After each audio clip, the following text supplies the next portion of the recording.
وداعيا إلى الله بإذنه وسراجا منيرا ঈদের দিনের সুন্নত কাজসমূহ সম্পর্কে আলোচনা করছি।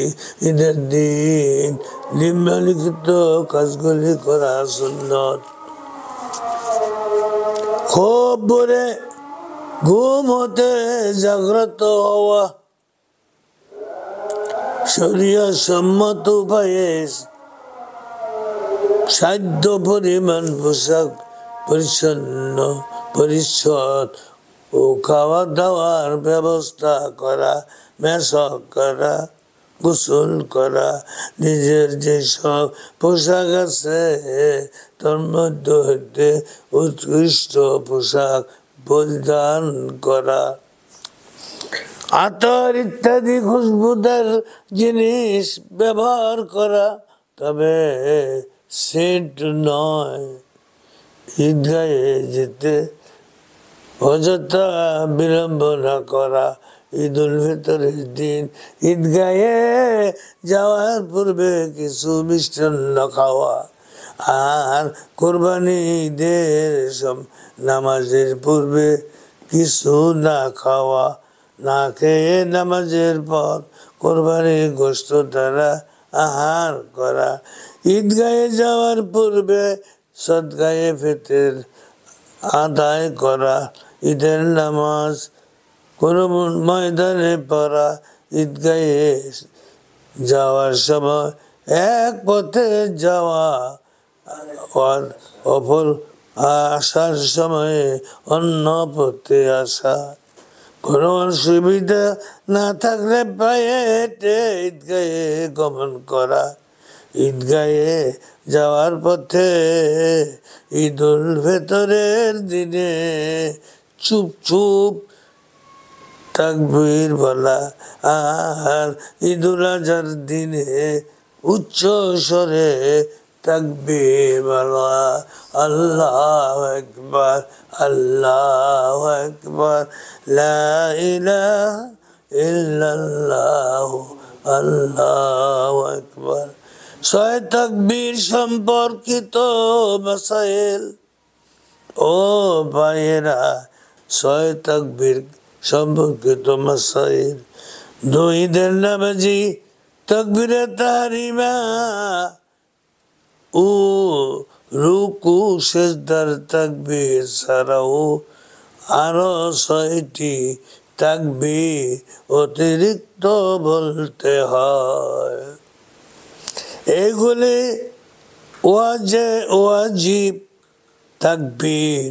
তাকবীর বলার নিয়ম হচ্ছে এই তাকবীর তাহরিমার পর প্রথম রাকাতে ইমাম মুক্তাদি সকলে সানা পড়ার পর সুবহানাল্লাহ পড়ে নিবে। তারপর ইমাম উচ্চ স্বরে তিনবার আল্লাহু আকবার, আল্লাহু আকবার, আল্লাহু আকবার।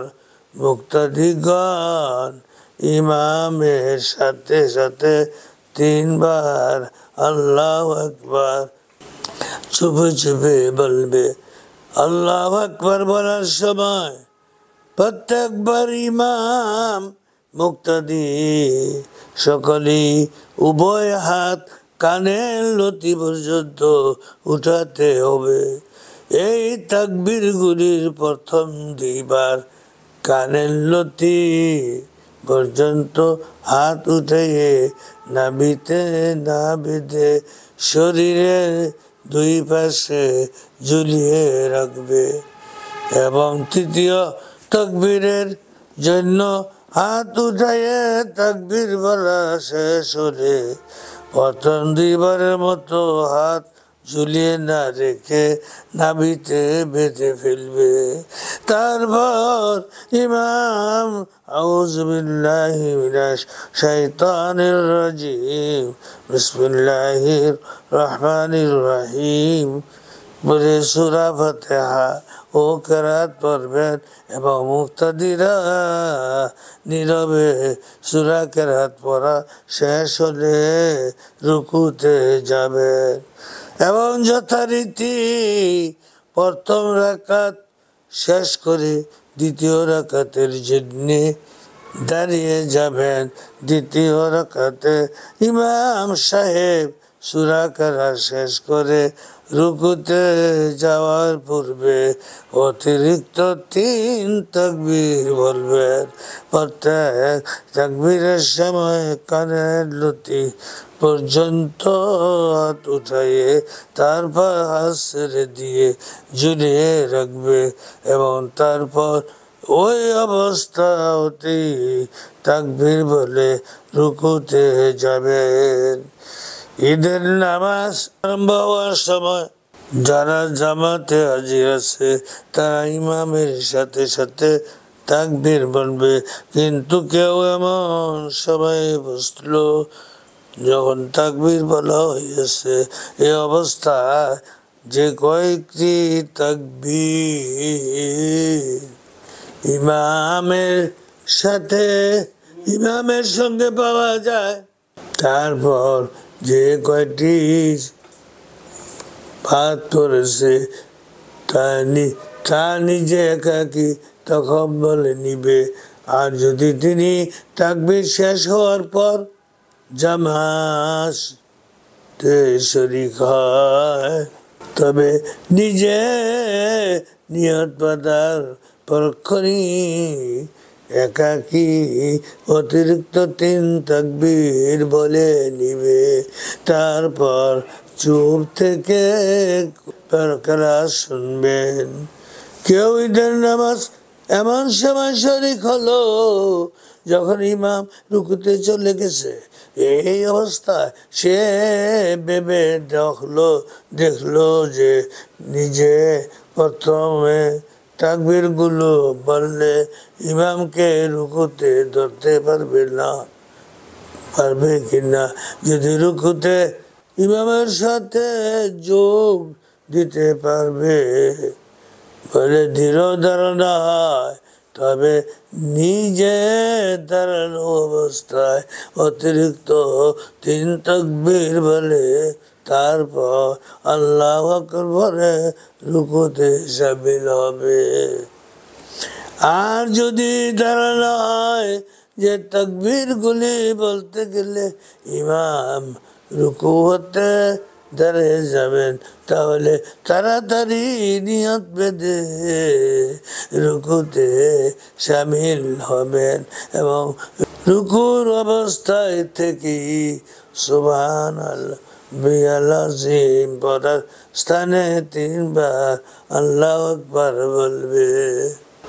আর যদি ধারণা হয় যে তাকবীর গুলো বলতে গেলে ইমাম রুকু হতে দাঁড়িয়ে যাবেন, তাহলে তাড়াতাড়ি নিয়ত বেঁধে রুকুতে শামিল হবেন। রুকুর অবস্থায় থেকে সুবহানা রাব্বিয়াল আযীম পড়ার স্থলে ৩ বার আল্লাহু আকবার বলবে। তখন হাত হাঁটুতেই থাকবে, উপরে উঠাতে হবে না। যদি রুকুতে যেয়ে এই অবস্থায় দুই একটি তাকবীর বলতে ইমাম রুকুতে উঠে পড়েন, তাহলে সেও ইমামের সঙ্গে সঙ্গে দাঁড়ায় যাবে, তাতে বাকি তাকবীর মাফ হয়ে যাবে। আখিরু দাওয়ানা আনিল হামদুলিল্লাহি রাব্বিল আলামিন।